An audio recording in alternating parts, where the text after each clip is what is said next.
Kalau kita lihat nih, Kota Bekasi ini hampir sama kayak GBK. Ya, GBK itu satu fasilitas olahraga yang berada di tengah kota. Nah, oleh karena itu kita siapkan betul nih. Dan ini sekarang senang nggak? Girohnya banyak. CFD yang paling banyak padat saya kira mungkin Kota Bekasi ya. Tingkat kesehatan di Kota Bekasi termasuk yang terbaik. Makanya angka harapan hidup di Kota Bekasi itu sangat tinggi. Kalau kita bahagia, ya hidupnya nyaman, ya punya istri yang baik hati, tidak sombong, sayang. Nah itu kita bisa usianya sampai 80. Ya, nyampe tuh ya Pak. Sampai 80 tuh. Nah. Assalamualaikum warahmatullahi wabarakatuh. Waalaikumsalam warahmatullahi wabarakatuh. Salam sejahtera buat kita semua. Halo Sobat Warta Kota, Sobat Tribun Bekasi dimanapun berada. Jumpa lagi dengan saya Eko Priyono, manajer peliputan di Warta Kota Network. Kali ini saya berada di Stadion Patriot Candrabaga di Kota Bekasi, Jawa Barat. Nama kita sama ya? Sama ya. Sesaat lagi saya akan berbincang dengan Wali Kota Bekasi, Tri Adianto Cahyono, atau populer disapa Mas Tri. Atau saya enaknya manggil Pak Wali atau Mas Tri nih? Mas Tri aja. Mas ya. Tri. Karena kalau Wali kita punya batas waktu 5 tahun doang. 2030 kita harus turun lagi. Kalau Mas Tri terus-terusan. Siap Mas. Pak, ini khusus bicara olahraga di Kota Bekasi. Siap. Saya ingat tahun 2021 kita bicara di stadion ini juga. Betul. Soal Persipasi. Betul. Nah sekarang tuh ininya beda lagi. Bapak udah jadi wali kota, dulu jadi wakil. Nah sekarang semangatnya menjadikan Bekasi sebagai kota olahraga Pak. Ya. Sudah dicanangkan. Apa yang mendasari Bapak untuk oke Bekasi kota olahraga ya? Kita kan harus punya, Kota Bekasi harus punya ini nih, punya apa, branding, trademark lah ya. Nah salah satunya adalah sebetulnya kenapa ke kota olahraga, diawali karena tadi 2021 kita pengen tuh berprestasi lah di bidang sepak bola. Dan akhirnya kita kan pada tahun 2022 itu hampir seluruh gelar kita raih.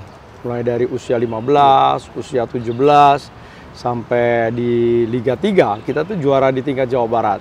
Nah terakhir adalah prestasi terbaik adalah mengantarkan Kota Bekasi mendapat meraih emas ya pada saat Pekan Olahraga Provinsi.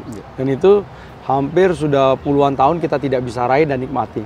Sehingga kalau ada anekdot di kita tuh kan juara umum Pekan Olahraga tidak sempurna kalau kemudian Tanpa sepak bola. Kagak juara kagak apa-apa. Yang penting sepak bolanya juara. Nah itu yang memotivasi kita bagaimana kemudian kita terus berupaya ya, walaupun akhirnya hari-hari ini tentu menjadi hari-hari yang berat buat Persipasi karena sempat kita masuk ke Liga 3 Nasional di terakhir. Perebutan untuk masuk ke Liga 2 ternyata gugur. Akhirnya kebijakan Jawa Barat kan tidak ada Liga 3 Jawa Barat, makanya hari ini masih bersandar di Liga 4. Ya, jadi mudah-mudahan kita persiapkan betul.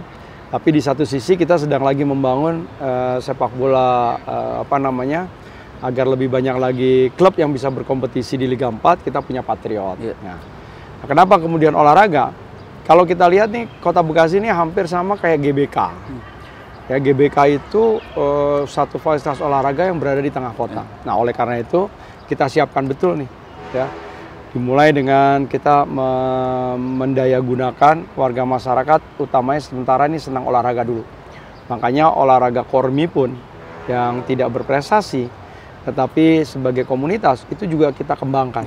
Jadi olahraga nasional, tradisional, komunitas-komunitas yang berimplikasi dengan olahraga itu kita hidupkan. Makanya kemarin kita cukup memberikan kontribusi juga ya terkait dengan medali emas pada saat Pekan Olahraga Nasional mewakili Jawa Barat. Nah, jadi inilah.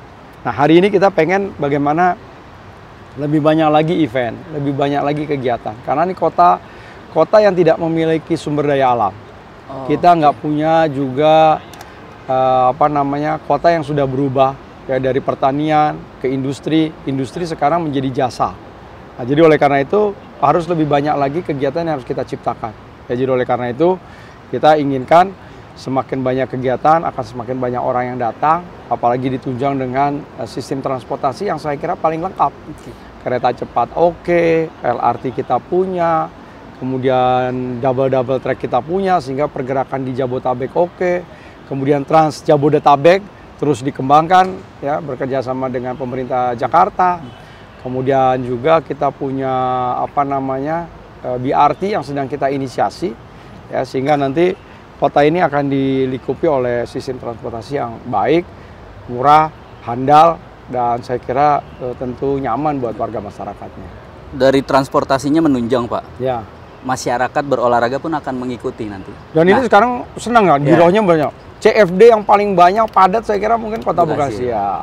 Nah, kesiapan infrastrukturnya, Pak, apa saja yang perlu dibangun? Karena stadion oke kita punya, tapi kan yang untuk multi event di Bekasi gornya belum ada yang masuk level internasional mungkin gitu, Pak. Nah, ini apa yang dipersiapkan? Nah, ini makanya semuanya kita naikkan tarafnya menjadi taraf nasional dulu lah. Ya, yang pertama kita punya lapangan sepatu roda.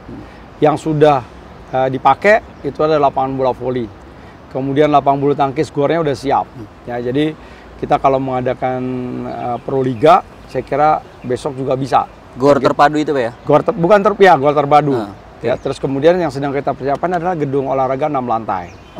Ya, jadi dan kita juga sudah mempersiapkan diri bekerja sama dengan kota-kota besar di dunia. Ya, kita sedang yang sudah bekerja sama dengan kota Seongnam dari Korea. Terus tahun ini kita sedang menginisiasi dengan Izumi Sano dari Jepang. Kemudian kemarin baru saja mudah-mudahan rombongan dari Cina, dari kota Xiamen itu juga akan hadir di Kota Bekasi. Dan itu kita fokuskan bagaimana kita membangun mempersiapkan atlet-atlet kita untuk kemudian mereka siap bertanding di Pekan Olahraga Provinsi. Jadi infrastruktur terus kita siapkan, termasuk lapangan bola voli pantai, ya, pasir, itu kita persiapkan di Bantar Gebang. Jadi kita coba ya kita optimalkan dengan kemampuan yang ada.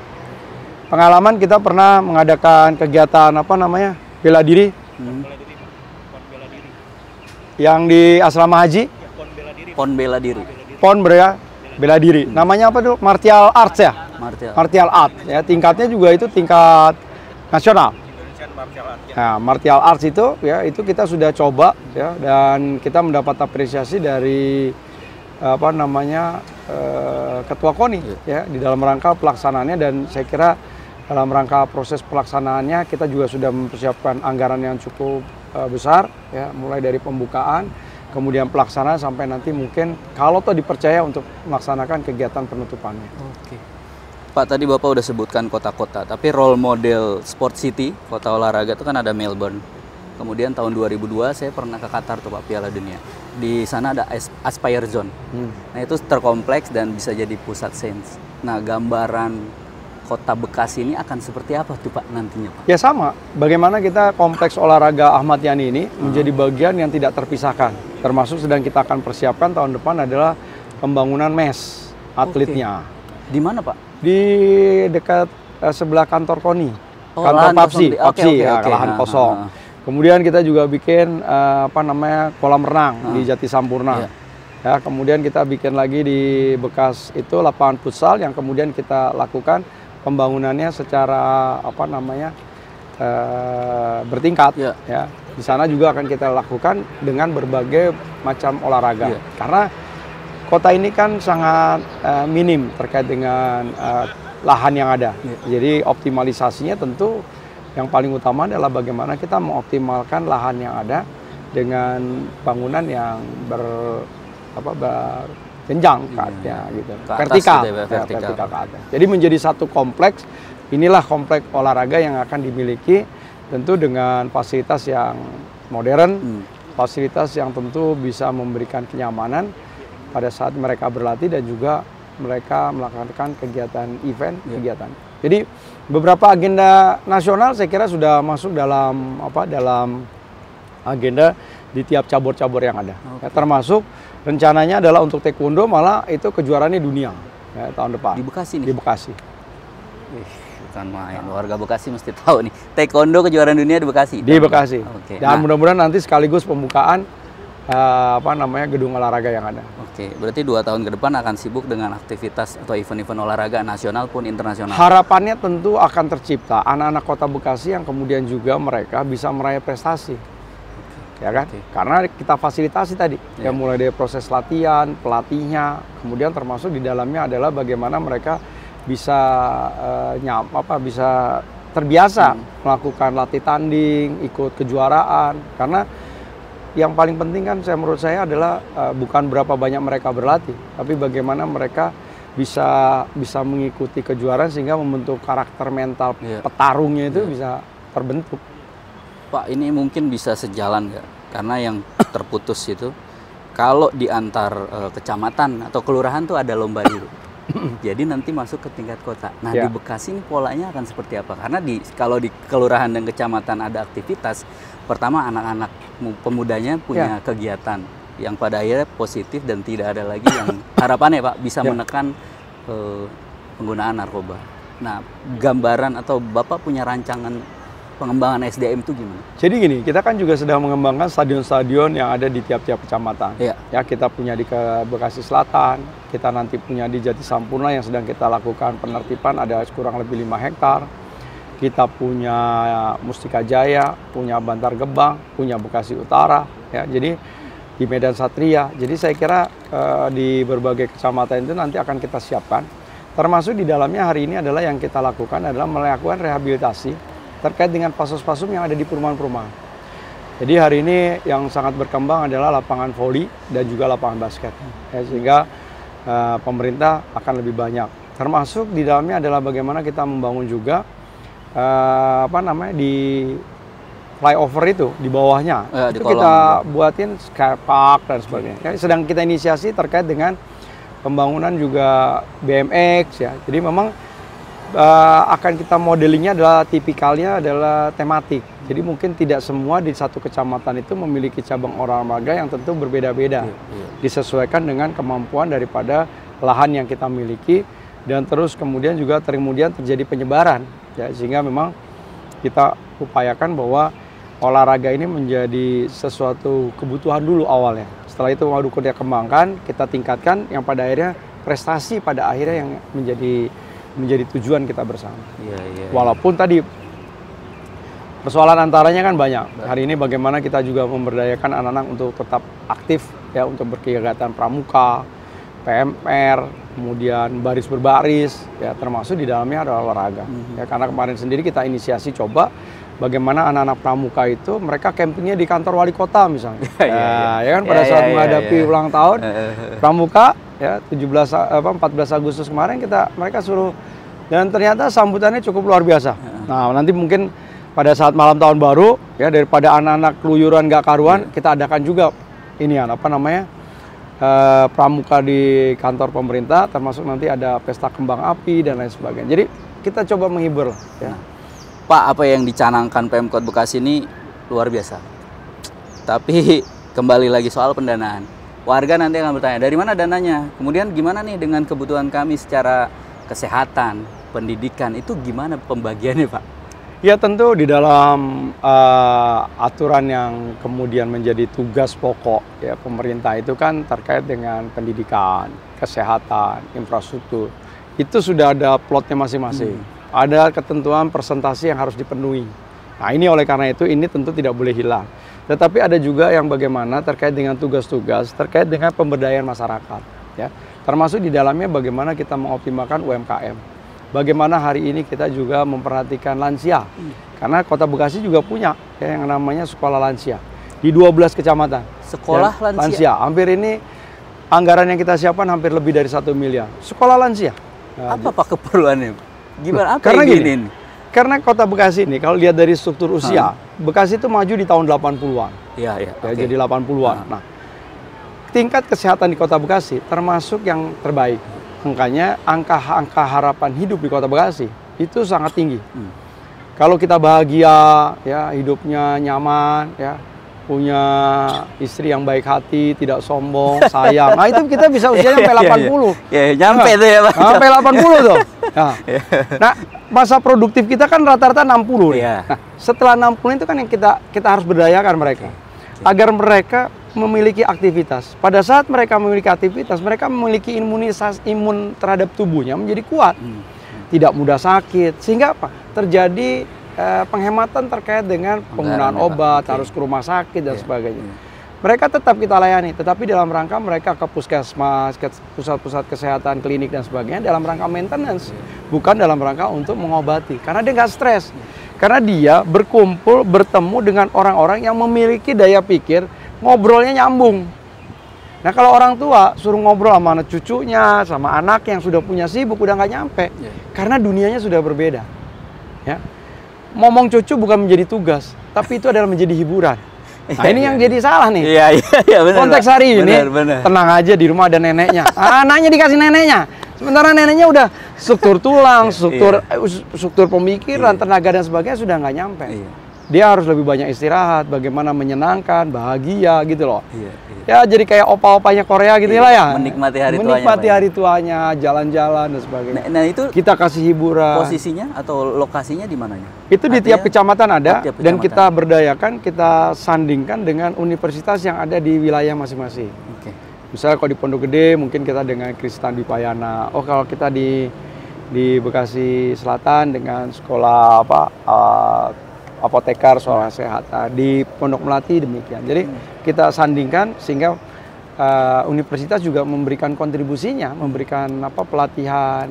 Dan nanti satu ketika kita akan kumpulkan dan dia akan bermain angklung sekota Bekasi. 1.500 lansia dengan pakai dan mereka bahagia pada saat kita wisuda. Dan sekarang sudah menjadi angkatan ketiga. Sehingga yang mereka biasa jualan dan sebagainya, pada saat dia sekolah bawa makanan, jualan kepada teman-temannya. Saya kira itu sesuatu yang menarik. Ada wadah untuk berinteraksi. Ada berinteraksi. Bersosial ya antara kayak. Pengalaman saya. Jadi saya tuh memimpin tuh hanya berdasarkan experience saja, melihat situasinya. Orang tua saya pada saat usia 77, dia udah nggak punya teman. Teman-teman udah nggak ada. Nah dia susah nih berkomunikasi. Dengan saya sudah sulit, apalagi dengan cucunya. Nah, akhirnya dia menjadi sendiri. Nah, ini yang tidak boleh. Dia harus merasa bahwa dia masih banyak teman, dia masih berguna, dia masih bisa memberikan pengalamannya kepada teman yang seusianya, ya, saling memberikan support, semangat. Kalau yang ada agak mungkin agak sakit dan sebagainya, karena hidup itu perlu itu semangat, bukan hanya menunggu mati aja camat gitu ya. Tapi harus kegiatan. Tapi ini kadang-kadang kan saya punya mobil nih, bisa disewa. Mereka jalan-jalan. Kan di mobil saya kan gratis. Boleh dipakai warga masyarakat. Tapi ini bakal asik nih Bekasi nih Pak. Kalau anak-anak mudanya berolahraga, jalan, si kakeknya ini, orang-orang tua ini jadi punya wadah juga buat ngelihat anak cucunya berprestasi, berlomba. Itu oke sih Pak. Keren. Ya kita jalanin aja satu persatu. Ya. Niatin bahwa itu betul-betul kita jaga betul. Ya. Karena saya kan mendudukan dengan ibu ya sebagai orang tuanya Kota Bekasi yang siap mendengar, siap untuk mewujudkan apa yang menjadi harapan dan cita-citanya. Makanya secara terbuka kan Instagram saya 1x24 jam. Mudah-mudahan kalau nggak kelewat pasti saya jawab. Itu langsung Bapak? Saya yang langsung Bapak. Oke. Siap. Mas, mana Mas HP saya Mas? Pak ini spesifik Bekasi City. Ya. Di Bekasi sebelumnya ada Persikasi, ada Persipasi, kemudian ada Buaran Putra. Ya.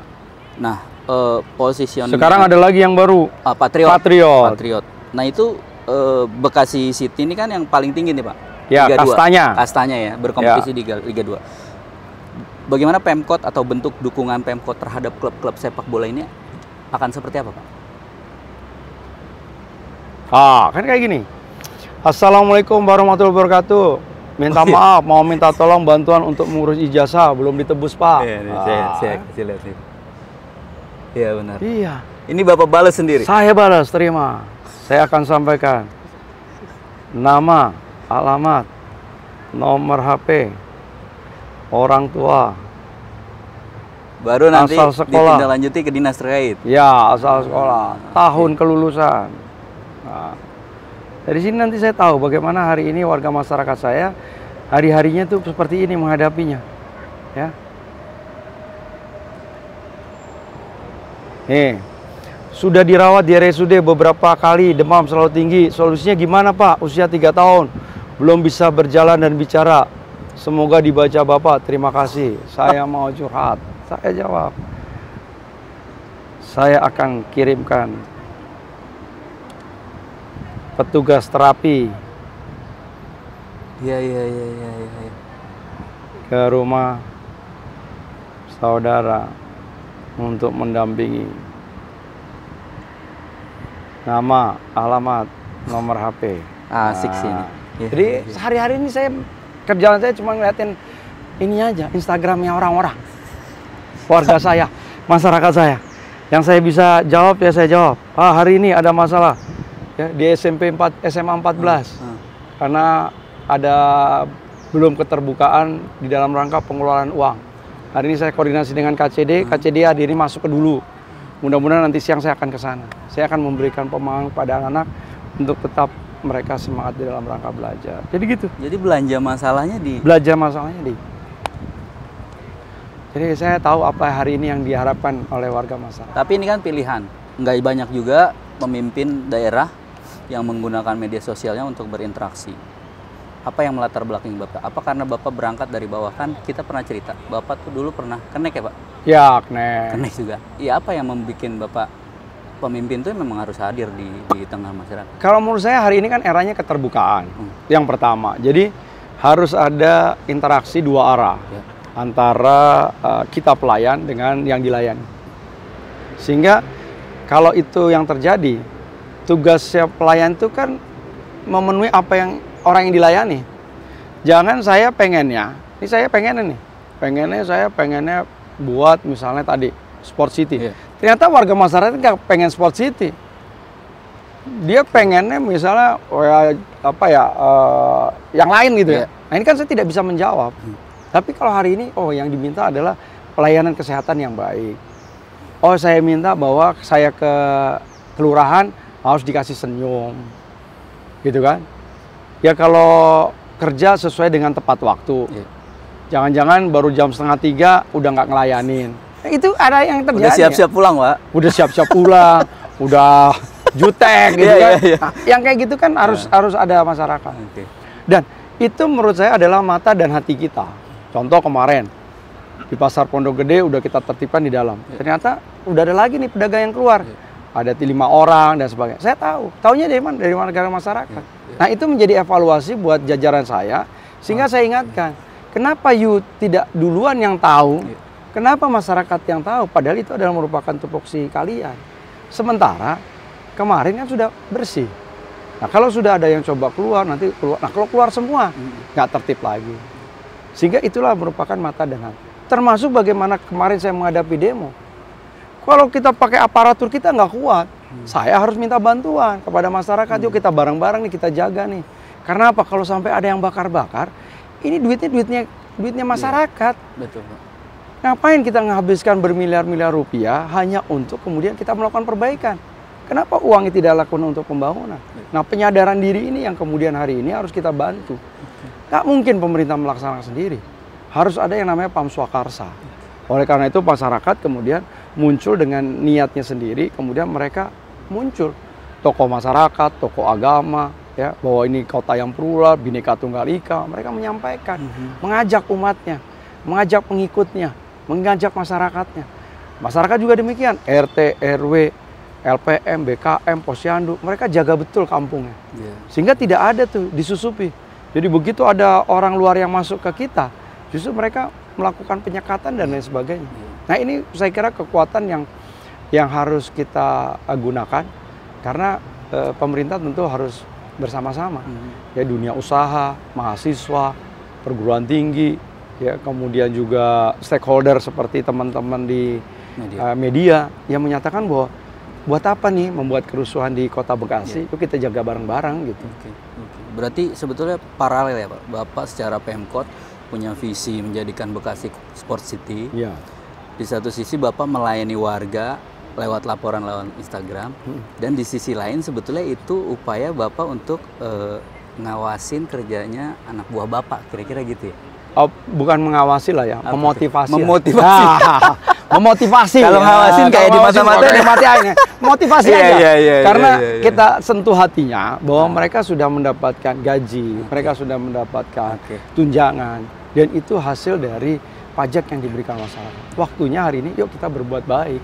Yuk waktunya kita bekerja sesuai dengan apa yang kemudian hari ini menjadi tugas dan tanggung jawabnya. Nggak lebih dari itu. Ya. Jadi harus. Bapak kan kemarin selama demo tuh tadi Bapak udah jelasin. Ya. Tapi tetap ada aja nih yang bilang wali kota kerjanya apaan sih? Ya. Betul. Seringan Pak di situ tuh. Iya. Gimana nih wali kota? Padahal kan kalau soal jalan kan ada jalan provinsi, ada jalan nasional gitu. Itu nggak semua masyarakat tercerahkan. Tapi Bapak menghadapi hal-hal seperti itu, klaim dari masyarakat seperti itu gimana? Kalau saya kan, yang penting kalau menurut saya masyarakat ada hal yang bisa dikomunikasikan.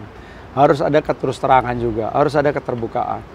Karena kan belanja untuk menyelesaikan Kota Bekasi ini kan banyak. Ya.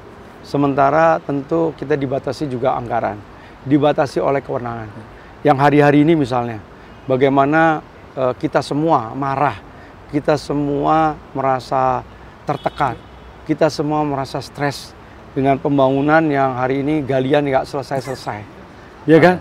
Berulang. Berulang. Nah, sementara ini kan ada pekerjaan strategis nasional yang nggak bisa kita lakukan. Mungkin ada satu tingkat kesulitan yang harus dihadapi sehingga harus dilakukan bukan lagi berbulan, mungkin udah hampir setahun ini terjadi terus.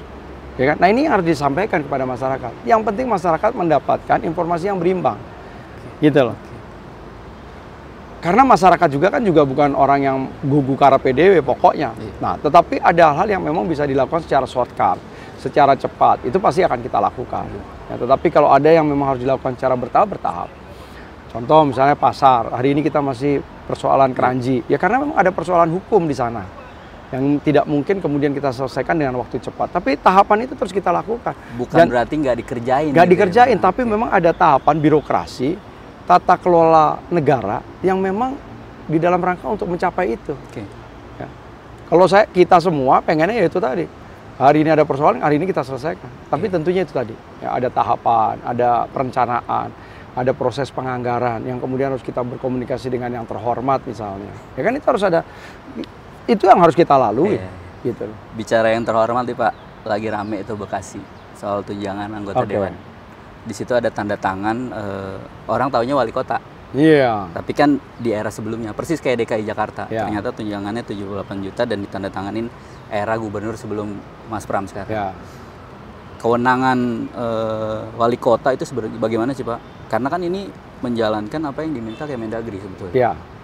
Penjelasan Bapak terhadap tunjangan itu gimana? Jadi gini, keterlibatan Pemkot. Kalau tunjangan itu kan memang kalau kita lihat itu memang tahun 2021 ada aturannya ya terkait dengan kesempatan diberikan untuk anggota DPRD mendapatkan tunjangan perumahan. Bagi yang belum bisa menciptakan rumah dinas, itu bisa diganti dengan uang, gitu kan, dalam bentuk uang gitu ya, penggantian uang. Nah, sewa kontrakan dan lain sebagainya. Nah ini kan aturan yang sudah dilingkupi dari tingkat pusat. Nah kemudian provinsi membuat aturan. Makanya kalau di provinsi kalau nggak salah sekitar 70-an lah. Nah, ketentuan yang ada itu adalah bahwa tunjangan itu tidak boleh melebihi dari tunjangan provinsi. Oke. Gitu loh. Makanya kalau kita 53 kan masih jauh. Pada saat 2021 nih, itu mungkin filosofi yang bisa saya tangkap karena itu bukan zaman saya. Nah, kemudian yang kedua adalah disesuaikan dengan kemampuan fiskalnya daerah. Mungkin pada saat itu fiskal kita juga cukup baik ya, sehingga diputuskanlah nilai sebesar itu. Jadi saya kira bagi saya hari ini adalah bagaimana kita memonitor terus perkembangan yang ada. Kalau hari ini DPR RI sudah menyatakan tidak akan memberikan tunjangan, ya sekarang provinsinya seperti apa nih? Setelah provinsi nanti membuat keputusan, baru pemerintah kota dan kabupaten mengikuti, mengambil kebijakan apa yang kemudian. Karena kita kan tidak terlepas bahwa kami itu walaupun bukan di bawahannya Pak Gubernur, tetapi koordinator pemerintahan itu ada di Pak Gubernur. Termasuk bagaimana dengan Kementerian Dalam Negeri. Ya, jadi kan aturannya hari ini baru DPR ini saja nih, dan itu kan baru sepihak juga, karena belum ada kepresnya juga. Iya, betul. Betul kan? Betul. Belum ada kepresnya. Jadi kepresnya masih kepres yang lama. Gitu loh. Jadi nggak bisa nih netizen, gimana sih nih wali kota? Nggak gitu ya Pak? Karena dia ada aturannya dia ya? ada mengikat gitu loh, ada aturan yang mengikat yang hari ini saya kira di seluruh Indonesia belum ada juga daerah tingkat 2 yang tiba-tiba memberikan keputusan apa gitu terkait dengan tunjangan apa namanya kalau itu rumah. Dilakukan berarti melanggar hukum dong Pak? Melanggar Artinya? hukum sebetulnya tidak, tetapi tidak ada aturan yang mengaturnya. Nggak ada landasan ininya. Ya. Oke. Landasan konstitusionalnya adalah itu tadi, pusat, provinsi, baru kota. Oke, Pak. Pak terakhir Pak tadi Pak soal Bekasi City. Ya. FC Bekasi City, ada Persikasi, Persipasi, Patriot, Ya. Buaran Putra. Gimana pembagian perhatian Pemkot kepada klub-klub pun komunitas olahraga di Kota Bekasi? Jadi gini, kalau klub-klub yang dia masih liga perserikatan, liga amatir, itu kan masih di bawah pembinaan KONI. Ya. KONI lah yang kemudian memberikan bantuan melalui PSSI. PSSI lah yang kemudian mendapatkan tugas untuk melakukan pembinaan terhadap klub-klub yang ada. Sisi kota atau kabupaten ya Pak ya? Ya, ya jadi hari ini tentu baik Askot. Persipasi, Askot, baik Persipasi, kemudian Buaran, kemudian juga apa namanya Patriot, termasuk klub-klub yang ada. Kurang lebih sekitar 30-an klub yang ada di Kota Bekasi, itu yang harus kemudian kita berdayakan. Ya. Makanya kita punya prestasi U13, U15, kemarin U17. Walaupun juara 2, juara 3, ya, itu adalah hasil proses pembinaan. Proses jalannya roda kompetisi. Makanya kita punya roda kompetisi kelompok usia. Nah, salah satunya adalah tahun ini kita sudah memberangkatkan satu tim U15 itu berangkat ke Korea. Nah, kita latih mereka di sana, dimasukkan ke sekolah sepak bola Korea untuk mereka menimba pengalaman. Ya, bagaimana SSB di sana melakukan latihan. Dan alhamdulillah begitu pulang ke sini, 2 anak kita dipanggil ke Bali untuk melakukan TC untuk usia 17. Nah, jadi artinya bahwa itu tadi kita siapkan betul pembinaan yang ada. Nah, terkait dengan Bekasi City itu adalah bagian daripada kakak keluarga besarnya Kota Bekasi. Kita persiapan betul nih, makanya kita juga akan menyiapkan sekolah sepak bola yang EPA itu loh. EPA itu kan. Nah, itu saya minta kontribusi dari Bekasi City untuk melakukan pembinaan itu. Nah, kompetisinya kalau nggak salah sampai 6 bulan. Kita mulai nanti bulan depan. Nah, hari ini kita sedang lakukan TC. Nah, termasuk ada pemain-pemain lokal Kota Bekasi yang ikut di Liga 2. Nah, hari ini ada 3 pemain lokal Kota Bekasi, hasil seleksi yang ada di Kota Bekasi masuk menjadi tim Liga 2. Nah, inilah jenjang karir kalau menurut saya. Ada yang Liga 4, kita dorong nanti ada yang Liga 3, Liga 2, dan kita berharap Liga 2-nya Bekasi City bisa jadi Liga 1, nanti Persipasi bisa jadi Liga 2, nah seperti itulah jenjang yang kita harapkan. Jadi ada suatu proses pembinaan yang secara berkelanjutan yang tidak terputus nih. Jadi jangan sampai klub-klub yang ada ngerasa dianaktirikan seperti gitu ya Pak ya? Tidak. Jadi insya Allah saya akan tetap memberikan support, semangat ya. Hanya memang hari ini kan kondisi Persipasi PSSI kita tidak sedang baik-baik saja karena kita masih ada kendala terkait dengan ketua ini, tentu ini menjadi perhatian kita bersama. Tapi kan ini kita nggak boleh berhenti gitu ya. Kita harus tetap bergerak maju, kita cari inisiasi, dan hari ini kita tetap bisa memberangkatkan tim sepak bola putri. Ya, jadi kita juga putri kan juga cukup kuat juga. Kita punya 2 anak yang masuk tim nasional, ya, Jas dan Jess. Jadi nggak putra nggak putri, sama semua anak. Apalagi perserikatan profesional sama kita berikan fasilitas sepanjang itu sesuai dengan koridor ketentuan hukum yang ada. Oke, keren banget nih Bekasi Pak. Mudah-mudahan lancar terus Pak. Amin, doain. Makasih banyak Pak atas waktunya Pak. Makasih ya. Ya. Yuk. Ya, Sobat Warta Kota, Sobat Tribun Bekasi, demikian obrolan saya bersama Wali Kota Bekasi, Mas Tri. Mudah-mudahan apa yang diupayakan berjalan lancar, dan karena itu akan bermanfaat buat warga Kota Bekasi. Demikian, sampai bertemu dengan narasumber lain. Wassalamualaikum warahmatullahi wabarakatuh. Waalaikumsalam.